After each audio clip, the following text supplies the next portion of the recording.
Welcome back, y'all. It's Unfiltered. I've been gone for a little minute, but now I'm back.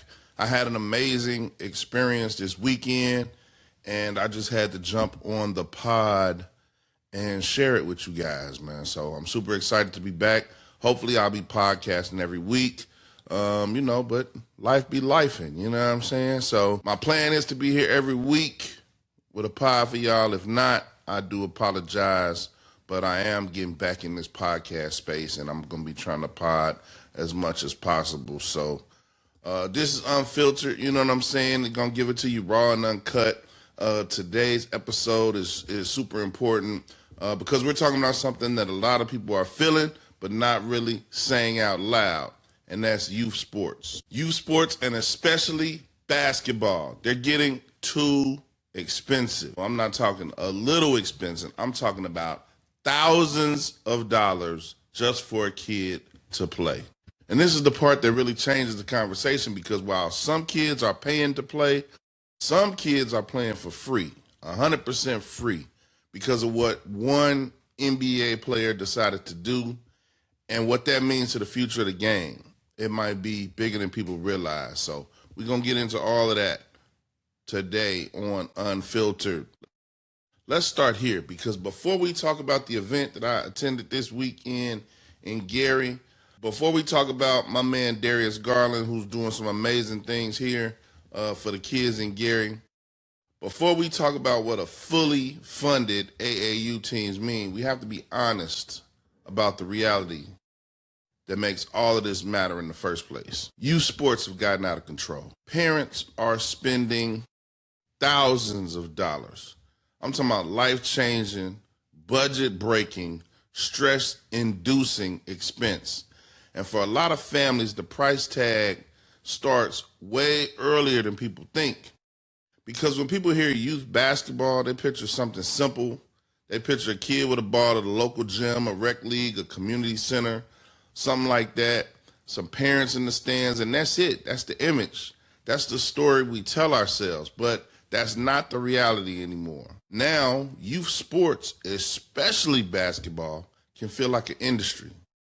There are fees on top of fees. There are tryout costs, monthly tuitions, tournament fees, uniform packages, travel costs, team dues, training fees, private skill work, strength coaches, highlight tapes, recruiting services, camps, showcases, hotel stays, flights, gas, which we know is too damn high, and meals while you're on the road. All that. And on top of that, there's the unspoken pressure that if you're not doing all of that, then somehow you're falling behind. That's the part that really gets me, because the conversation around youth sports is often framed like, well, if you really want it, you'll find a way. And that sounds good. But that phrase ignores reality, because finding a way when you're talking about a jump shot is one thing, but finding a way when you're talking about thousands of dollars is something completely different. We got families out here trying to balance rent, groceries, car payments, school clothes, utilities, child care. And now on top of that, a sport that their child loves has become a serious financial commitment. And not every family can just do that. Not every parent has the flexibility, the extra income, the time off of work, or even the transportation to keep up with what this youth sports machine now demands. So what happens? A lot of kids get left behind. Not because they aren't talented, not because they didn't work hard, not because they don't have game. They get left behind because the system got too damn expensive. And that's a different kind of loss. Because when a kid quits because they don't care anymore, that's one story. But when a kid falls off because the adults around them just can't afford to keep their dream alive, that's heartbreaking. And let's be real, basketball used to be the most accessible sport in America. That was part of the beauty. You didn't need a whole lot to start. A ball, a hoop, Maybe a broken backboard in your neighborhood, a milk crate on the pole in the alley. Hell, even a coat hanger and a sock in your bedroom became your basketball court. And for generations, that accessibility mattered. It meant that kids from communities that didn't have much still had a way. Basketball was never supposed to be a luxury activity. It was never supposed to be something where your opportunity depended on how much money your family could spend. But somewhere along the way, the culture shifted. Now the question isn't, can you play? The question is, can your family pay? Can they pay for the circuit? Can they pay for the travel every weekend? Can they pay for the tournaments? Can they afford the gear? Can they invest in the trainer everybody says you need? Can they get you the exposure? Can they be in the right gym in the right city at the right time in front of the right people? Because that's how the game is being sold now. Not just a sport, but a race. And if you miss one step in the race, people act like you're done. That pressure affects everybody. It affects the kids because now they're not just playing for the love of the game. They're carrying the weight of investment. Every missed shot feels expensive. Every bad weekend feels expensive.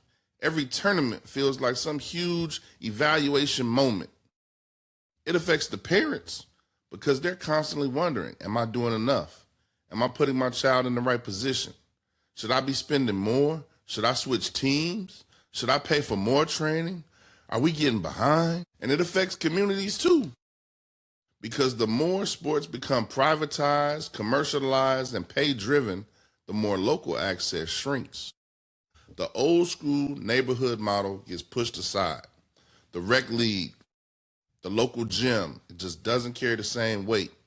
The park is empty nowadays. It don't even count. Everything becomes about branded teams, national circuits, tournaments, and visibility. And look, I understand some of this evolution. I do. The game is bigger now. There's more media, more scouts, more attention, more opportunity in some ways. And yes, some programs are doing great work. Some coaches are legit mentors. Some AAU teams genuinely open doors for kids. Some families do get real value from the structure, competition, and exposure. This isn't me saying organized youth basketball is dead. It's not. There's real development happening. There are real opportunities being created. But two things can be true at once. The sport can be growing and still becoming less accessible. There can be more opportunities overall and still fewer pathways for low-income families. That's the tension. Because when people say youth sports are more competitive now than they've ever been, that's true. When they say the level of skill is higher than ever, that may be true in a lot of places. When they say there are more events and more exposure than ever, that's also true. But here's the question nobody wants to ask. Who gets access to all of that? That's the real issue. Because if access is tied to income, then the sport starts looking for more money before they look for more talent. And once that happens, we're not looking at a pure merit system anymore. We're looking at a pay-to-play system pretending to be merit-based, and that's dangerous, especially in a sport like basketball, where so many of the stories we celebrate come from kids who did not come from privilege. We celebrate the grind. We celebrate the underdog. We make documentaries about the humble beginnings. We tell love stories about kids who came from nothing and made it. But then the structure around the sport quietly becomes more expensive every year. So which is it? Do we want the game to belong to everybody? Or do we want it to belong to the people who can pay for VIP access? Because that's what it comes down to. And I think sometimes adults around youth sports, we're talking parents, coaches, organizers, trainers, even spectators, get so used to the culture that they stop noticing how extreme it has become. You'll hear somebody casually say, oh yeah, the season ran us a few $1,000s. A few $1,000s for a child to play youth sports? And they say it like it's normal. Like that's just the cost of being serious. Like that's the entry fee for chasing excellence. But For a lot of families, a few $1,000s is not casual. That's not a hobby. That's not just tighten up the belt for a while. That's major. That might be overdue bills. That might be car repairs. That might be school shopping. That might be groceries for a few months. That might be the difference between stability and stress. So when we talk about the cost of youth sports, we're not talking about receipts. We're talking about priorities being forced on families. We're talking about parents having to make impossible choices. We're talking about siblings maybe getting less because one child's sports schedule is too expensive. We're talking about weekends, mileage, time, labor, missed work, and emotional strain. Because even when families can make it happen, sometimes it comes at a real cost behind the scenes. A parent picking up extra shifts, a grandparent helping cover fees, a family car consistently on the road, a mom or dad exhausted but determined not to let their child miss an opportunity. Families patching it together out of love. That's real. And that deserves respect, but it also deserves honesty, because we shouldn't build a youth sports culture where families have to overextend themselves just to keep their child in the mix. And let's talk about something else, the emotional pressure this creates for the kids. A child may start playing because they love basketball. They love competing. They love being with their friends. They love learning. They love getting better. They love the game. But once costs start stacking up, the experience can change. Now that kid starts hearing grown-up conversations about money, about tournaments, about travel, about sacrifice, and who's investing in it and who isn't. They might hear their parents say, if we paying this much, I need you to take this seriously. And even if that pressure is understandable, it changes the relationship. Now the game can start feeling like a burden, like a debt, like an obligation. And a kid shouldn't have to feel guilty for costing too much just to participate in something they love. That's the hidden side of this. People see the uniforms, the travel, the tournament, packed gyms, the social media clips. They see the polished version. They don't always see the parent worrying in the parking lot.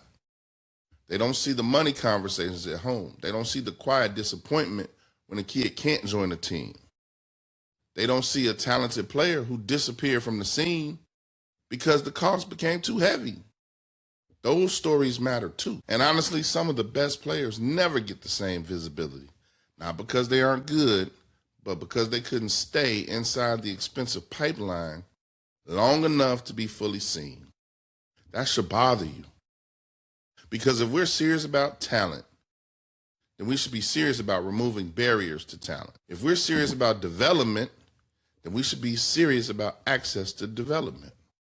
If we're serious about growing the game, then growing the game cannot mean creating a more profitable space around it. It has to mean opening the door wider. And right now, for a lot of families, that door seems closed. Now, I know somebody listening is going to say, well, all serious activities cost money, and that's just life. Sure. Some cost is inevitable. Gyms cost money. Coaches deserve to be paid. Travel costs what it costs. Facilities aren't free. I'm not pretending there's a world where organized youth sports happen without resources. That's not the argument. The argument is about how much it costs, who bears it, and what happens when that cost becomes a gatekeeper. Because once the system starts telling kids directly or indirectly that opportunity depends on spending power, then we are failing the exact communities the sport was supposed to uplift. And this is bigger than basketball too. You see versions of this in baseball, soccer, volleyball, football, all youth sports. But basketball hits different because of what it historically has meant to so many communities. So when basketball becomes financially exclusive, it lands harder, especially in cities and neighborhoods where sports are one of the clearest paths to structure, mentorship, and opportunity. And no, every kid is not going pro. Let's be honest about that too. But that's not the point. Youth sports matter even when they don't lead to scholarship or the pros. They matter because they teach discipline, they create community, they build confidence, they keep kids engaged, They give them a place to belong. They create memories. They create connections. They put kids around coaches, teammates, and mentors and a support system. So when cost pushes kids out, we're not losing out on future pro prospects. We're losing out on all of those benefits. That's why this conversation has to be bigger than, can this kid make the NBA? No, can this kid get access to the value of the sport at all? That's the real question. And I think deep down, most people know the current model isn't sustainable for everybody. We just don't always say it out loud. We normalize it. We tell ourselves this is just how it is. We say the game evolved. We say exposure costs money. We say everybody has to invest. But every normalized system deserves to be challenged when it starts excluding the very people it claims to serve. So for me, the conversation is simple. The high cost of youth sports is not just an inconvenience. It's not just a budgeting issue. It's not just a parent complaining topic. It's an access issue.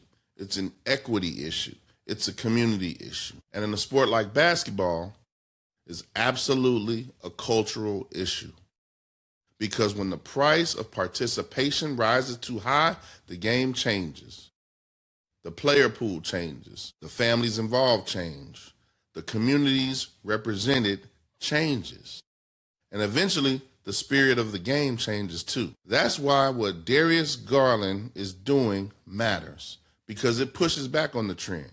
It says talent should not be blocked by cost.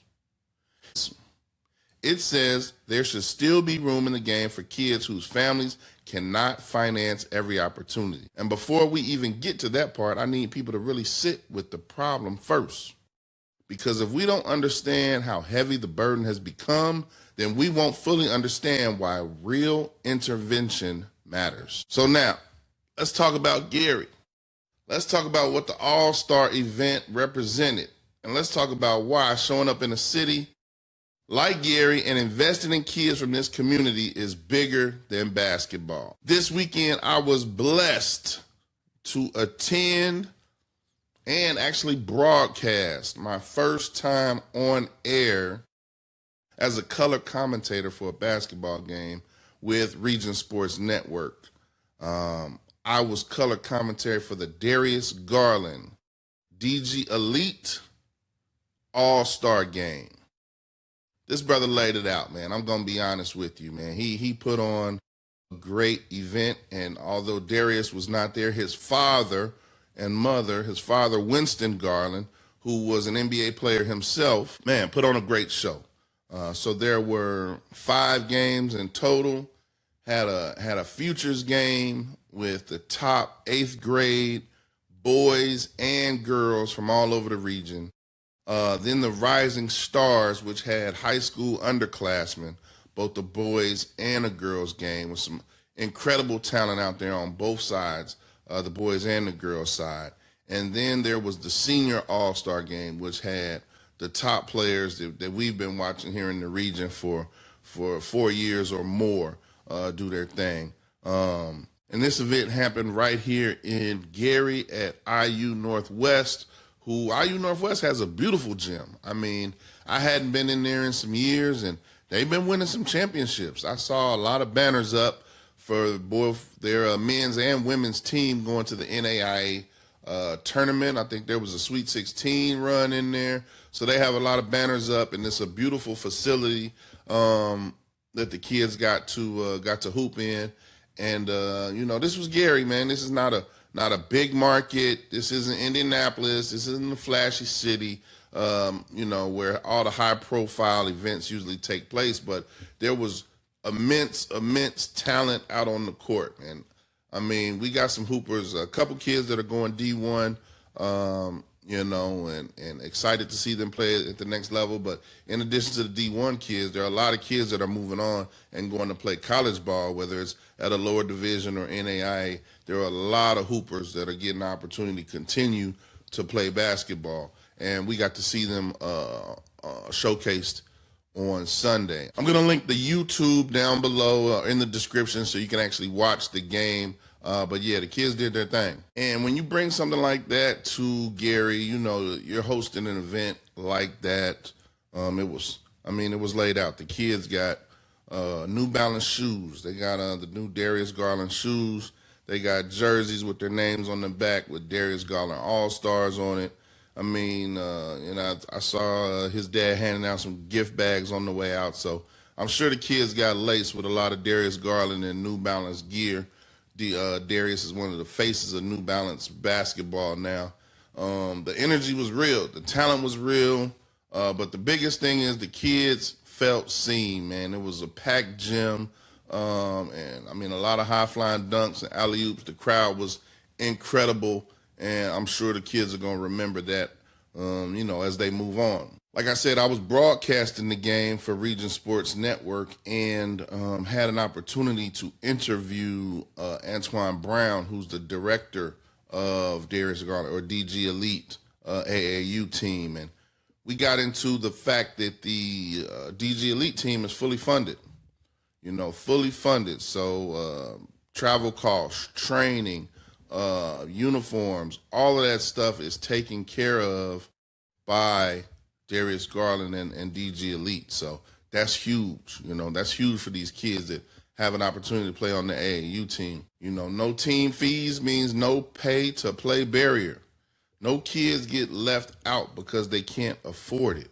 If you got the talent, you get picked to be on the team, you don't have anything to worry about. And not only is it fully funded, but it's fully funded by an active NBA player, NBA All-Star, someone who understands exactly how the system works, someone who went through it just like they are and decided to do something different. Now, I know Darius is not the only NBA player doing this. I know Bradley Beal. There are a lot of players that are doing this. A lot of NBA players have AAU teams now. And even in football, NFL players are starting to get involved in 7-on-7, which is incredible. Imagine if more players did this. 10 players, 20 players, 50 players invested in programs like this. Now you're not just helping a few kids, you're changing the entire pipeline. Now talent gets seen again, not just the talent whose parents can afford to put them on the circuit, but real talent who deserves an opportunity can get seen again. And let's keep it 100. This shouldn't only fall on NBA players. The system itself needs to be better. Youth sports shouldn't feel like a luxury. It should be accessible. It should be about development. It should be about opportunity. But until that changes, programs like this aren't just important, they're necessary. Because right now, too many kids are being priced out of the game. So shout out to Darius Garland and his father, Winston Garland, not just for showing up, not just for hosting an event, but for addressing a real issue, access. Because when you remove financial barriers, you just don't help players, you help the game. If you felt this, hit that like, comment, share, because this conversation needs to happen, man. We need to talk about the high cost of youth sports, what we're doing about it, what we're going to do to change it. Because if we want sports to be what it's really about, merit-based, the best of the best, the cream rising to the top, then we can't make it about just the ones who have money. It's got to be open for everybody and let the best be the best. This is Unfiltered with Coach Boz. Peace.